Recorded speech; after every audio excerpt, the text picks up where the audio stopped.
Hello, welcome to the Wild Garden Farms kitchen. Let's cook with some herbs. Today we are making an elderberry-infused honey, and I'm going to show you how easy it is to do. You can do it one-handed, so let's do it. Before we get started, just a little note. I have chosen elderberries because of the time of year and the things that people are dealing with right now. Elderberries are known and have been used traditionally, for a very long time, as a cold and flu remedy. They are really high in vitamin C. They are very high in antioxidants. They are incredibly anti-inflammatory, and they are widely known to work on your respiratory system as well. So we're going to infuse some of this elderberry goodness into honey, which has its own medicinal benefits. It's good for your throat, antibacterial, antiviral. Y'all know all the stuff. There go my elderberries. Let's try that again. Did y'all hear how cocky I was? Look, you can do this with one hand. All right, clean up and move on. Real life for the baby, y'all. I got him in his little jumper, so we're gonna get this going. I've got a half a cup of elderberries in a pint jar. Gonna put them in there, okay? And then I'm gonna do about a cup of honey in here as well. Now you can do as many elderberries as you want, as much honey as you want. It's totally up to you, but we're just gonna pour the honey in over the elderberries. And you want about twice as much honey as elderberries. So I'm gonna do about a cup and really fill this jar, right? Now, this honey's a little thick, it's a little solid, some of it has crystallized in the jar. So we are gonna use our trusty friend, the crock pot. I have a small one that works perfectly for this. You don't have to have a small one, you can use a big one as well. So I'm gonna put the jar in a dry crock pot, and I'm gonna take water and pour it around the jar. Be gentle, be careful not to get the water inside the jar. This is gonna warm it gently, without heating the honey too high.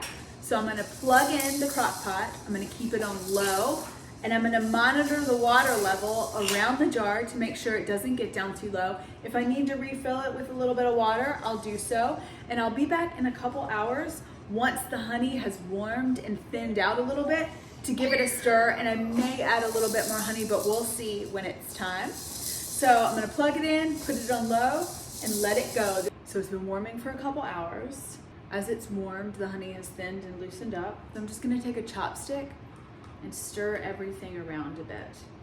Okay, and a lot of air bubbles have been released, so there's a decent amount of space for some more honey in there. So I'm gonna add a little bit more honey, stir it again, and stick it back in the crock pot. Now, each time I check it, I'm checking the water levels. This is a low and slow kind of preparation, but it's not a set it and forget it. You want to be checking the water level to make sure it's not dry, and add water as you need to. Feel free to taste the honey as you go. I can already taste the elderberries infusing in there, so good. So I'm gonna add a little bit more honey into the jar, give it another stir, and check it. And I'll be back to show y'all where we are and check in another few hours.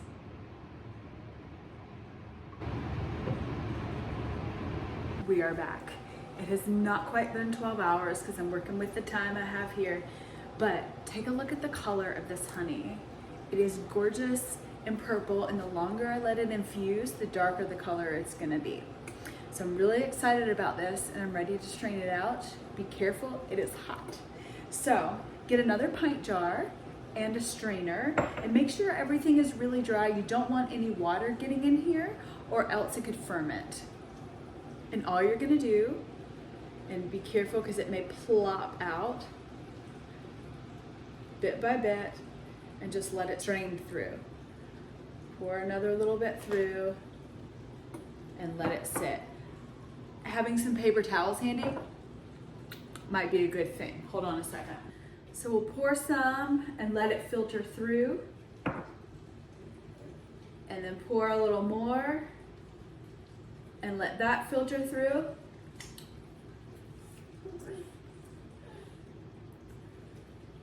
and enjoy the stickiness. Now these elderberries, you don't want to eat them outright. Some people have a very, very low tolerance to some of the compounds in elderberries, and it would really upset their stomachs. One time, I decided I was going to make an elderberry smoothie for my husband and me. Let's just say it was not a good digestive day at all. So with the elderberries, my recommendation is they're nice and warm and sweet, honey coated. Make some tea with them. So you can put them in a pot, either let them steep for a little bit with some hot water, or make a decoction, put them in a pot, and simmer them for a little bit and make a really good batch of elderberry tea. I'm gonna continue straining the elderberries, and I'll show you what the honey looks like in a second. Look at the gorgeous color of that honey.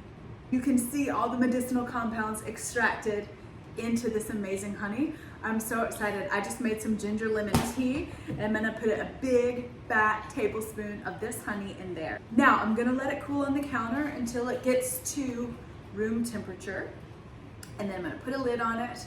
And I know there wasn't any water in there, they were dried elderberries, so it should be shelf stable as long as you're sure no water got in there. Use it in teas, use it in coffees, or you can use it in any recipes that call for sugar as a healthier replacement. Or, my favorite way, eat it by the spoonful. You can take a tablespoon every hour. If you're starting to feel the crud, adults, children can take a teaspoon.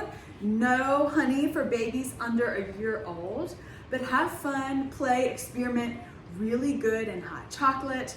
And you can infuse other herbs into honey this way too, especially dried ones. Keep it easy and keep it not fermented for now, okay? Get in your kitchen, have fun with this super easy elderberry preparation. Literally, elderberry, honey, heat, and stay well and stay happy. See you next time.